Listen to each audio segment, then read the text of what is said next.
Son los esfuerzos de los equipos de rescate ecuatorianos para sacar un coche que ha quedado aplastado por un puente que se ha derrumbado en Guayaquil. Es una de las ciudades más afectadas por el fuerte terremoto de esta madrugada. El conductor del vehículo ha fallecido.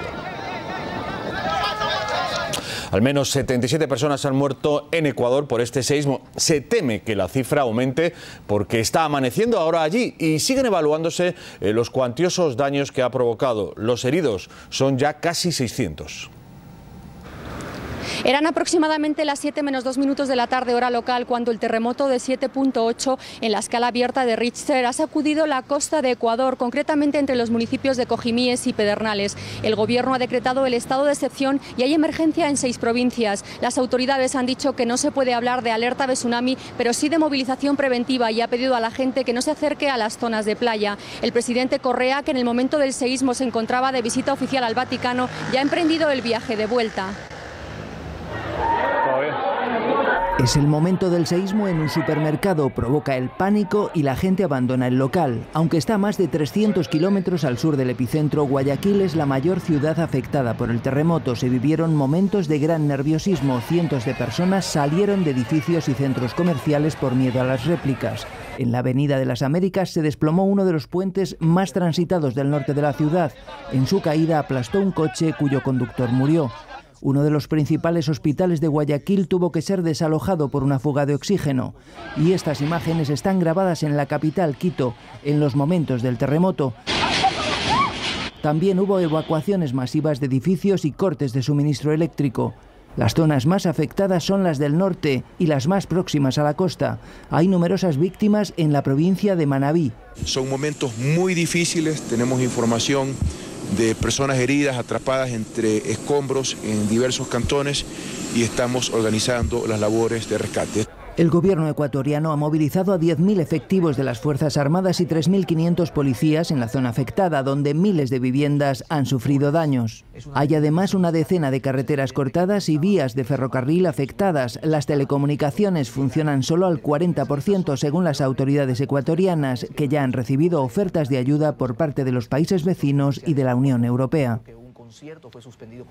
Justo estaba en el baño y he tenido que salir corriendo porque al principio creía que era un temblor normal, y me di cuenta que duró más de 1 minuto, cosa que no había visto nunca. Entonces bajé abajo, las alarmas de los coches sonando y todo el mundo fuera de los edificios. Y eso, te hablo en Quito, en la costa ha sido mucho peor. Sobre las 6:30 de la tarde estaba en la playa con una pareja de amigos. Ella estaba tumbada sobre la arena, sobre la toalla, y me advirtió que la tierra se movía. Al principio no noté nada, pero en pocos segundos noté un movimiento que podía hasta comprometer un poquito, si me hacías un pequeño esfuerzo, el equilibrio. La gente empezó a correr desde la playa hacia el centro. Sentimos que estábamos viendo la tele y con el ordenador, y de repente toda la habitación empezó a moverse. Nos asustamos muchísimo. Nos salimos de la habitación al patio, pero hay una persona mayor y había niños, y nos quedamos paralizados en el patio mientras que duró todo, porque aquí, o por lo menos para mí, fue bastante largo y se movía como hacia todos los lados. De momento no hay constancia de españoles entre los fallecidos en el terremoto, según ha informado Exteriores, que está en permanente contacto con las autoridades ecuatorianas. La Embajada en Madrid celebra en estos momentos una reunión de urgencia para coordinar a los afectados. Marina Ribel.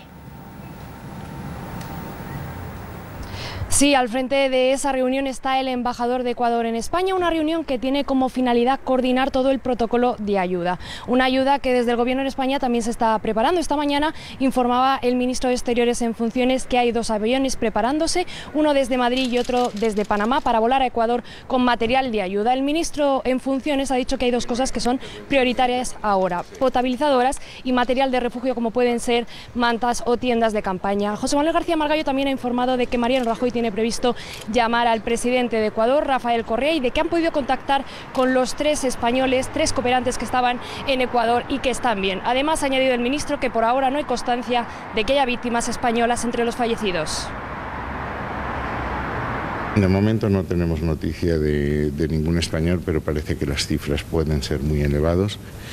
No es descartable, por desgracia, que dado el número de ecuatorianos que tienen nacionalidad española, tengamos también víctimas compatriotas nuestros.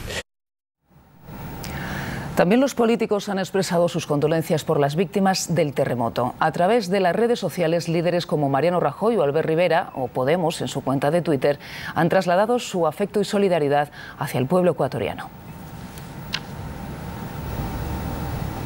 A esta hora, muchos ciudadanos de Ecuador se han reunido en centros sociales y restaurantes para seguir de cerca las noticias que van llegando desde su país. En uno de ellos, en Madrid, está nuestra compañera Rosa Correa. Rosa, buenas tardes.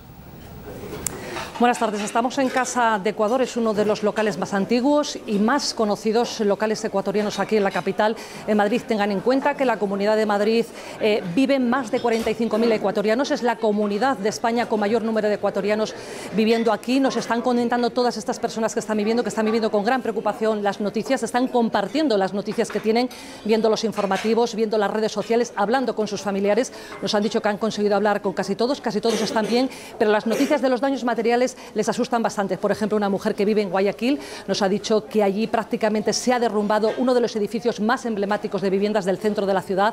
También le han comunicado a sus familiares que se ha roto completamente un puente. Así que, como pueden imaginar, desde aquí viviendo con esa intranquilidad, con ese desasosiego, todas las noticias que llegan de sus familiares de Ecuador. Terrible. Estoy muy preocupada por toda mi familia. Momentos de incertidumbre para Paola, ecuatoriana en España desde hace 18 años. Vive con preocupación las consecuencias del terremoto. Todavía no ha contactado con los familiares que viven en la costa. ¿Tu tío de Guayaquil nada? ¿Aún no se sabe nada? No, todavía no.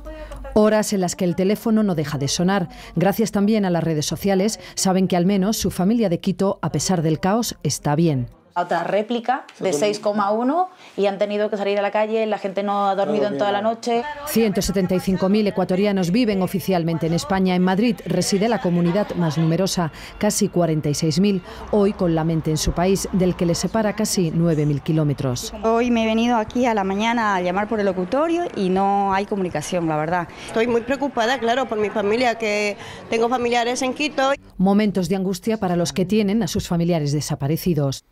Muy mal, porque sabemos de poca familia, pero tengo un sobrino que no lo han podido localizar. Solamente se me viene a la cabeza algo que el Ecuador necesita en estos momentos: la ayuda humanitaria, la solidaridad de todo el mundo. La Embajada de Ecuador en España ha puesto un número de teléfono a disposición de todos los ecuatorianos que viven en nuestro país: 900-935-939. Pero el de Ecuador no es el único terremoto de considerable intensidad que se ha registrado en el Pacífico en los últimos días. Dos fuertes seísmos han sacudido también el sur de Japón, causando al menos 41 muertos.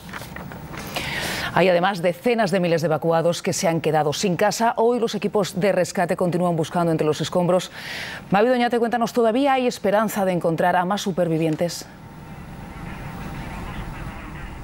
Pues sí, compleja tarea la que llevan a cabo los servicios de rescate, que durante 3 días llevan luchando contra el reloj, contra cada minuto, para encontrar a esos supervivientes. Y es que, según las autoridades niponas, habría todavía decenas de personas atrapadas entre los escombros. Preparados también por cuarta noche los centros de acogida, los albergues, porque 27.000 personas tienen que pasar la noche en ellos. Evacuadas, sus casas todavía no están disponibles, o bien porque están totalmente destrozadas o porque tienen desperfectos que pueden suponer un peligro para la vida. Todavía es pronto para hablar a cuánto ascienden esos daños, pero ya hay algunas cifras que hablan de $1.000 millones y centros de producción como Sony, Nissan o Toyota se han visto afectados. La noticia tranquilizadora dentro de todo este desastre es que la central nuclear de Sendai, la más cercana al epicentro, de momento sigue funcionando con normalidad, no hay irregularidades. Después de esos 2 terremotos, el de viernes muy fuerte, como habéis dicho, de 7,3, y después de que la población viviese hasta un centenar de réplicas desde el que ocurrió el jueves.